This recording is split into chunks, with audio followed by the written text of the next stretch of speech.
When I was about 8 years old, I first heard about something called climate change or global warming. I was told to turn off the lights to save energy and to recycle paper to save resources. I remember thinking that it was very strange that humans, who are an animal species among others, could be capable of changing the Earth's climate. But no one ever talked about it.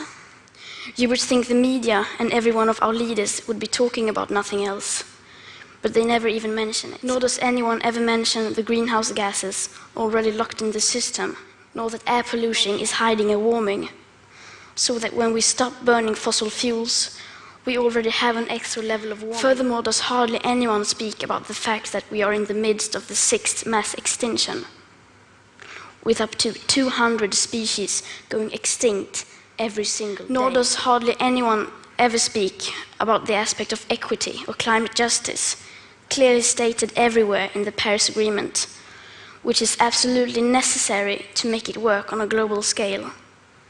If burning fossil fuels was so bad that it threatened our very existence, how could we just continue like before?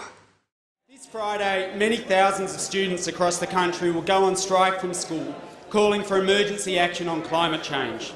These brave and courageous kids are joining young people around the world who are angry at the failure of governments, including yours, to secure their future from global warming. Will you meet with and listen to these kids who are demanding action from your government to keep coal in the ground? Mr Speaker, climate change is a very real and serious issue which demands the attention of governments at all levels, and it has the attention of this government. But I'll tell you what we're also committed to. Kids should go to school. That's what we're committed to. We don't support the idea of kids not going to school to participate in things that can be dealt with outside of school. What we want is more learning in schools and less activism in schools. Some people say that I should be in school instead. Some people say that I should study to become a climate scientist so that I can solve the climate crisis. Why should I be studying for a future that soon will be no more, when no one is doing anything whatsoever to save that future? And what is the point of learning facts within the school system, when the most important facts given by the finest science of that same school system clearly means nothing to our politicians and our society? Some people say that Sweden is just a small country and that it doesn't matter what we do. But I think that if a few children can get headlines all over the world just by not going to school for a few weeks, imagine what we could all do together if we wanted to. Children around the world have missed classes to stage street protests against climate change. Worldwide students started back in August of 2018. 18-year-old Swedish climate activist Greta Thunberg began protesting outside her parliament. I've got no idea why we're striking. Then, like, what on earth? You must be utter idiots if you're wondering why we're striking. Protesting against climate change because politicians today are not willing to do enough about it. So we're taking to the streets. Well, we have had rallies on the weekend. Workers, they don't go on strike when they're not working. So why should students go on strike if they're not at school?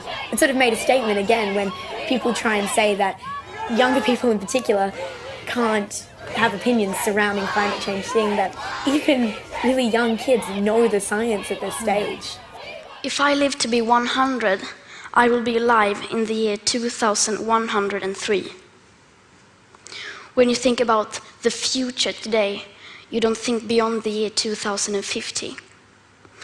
By then, I will, in the best case, not even have lived half of my life. What happens next? The year 2078, I will celebrate my 75th birthday. If I have children or grandchildren, maybe they will spend that day with me. Maybe they will ask me about you, the people who were around back in 2018. Maybe they will ask why you didn't do anything while there still was time to act. What we do or don't do right now will affect my entire life and the lives of my children and grandchildren. What we do or don't do right now, me and my generation can't undo in the future. Today, we use 100 million barrels of oil every single day. There are no politics to change that. There are no rules to keep that oil in the ground. So we can't save the world by playing by the rules, because the rules have to be changed. Everything needs to change, and it has to start today.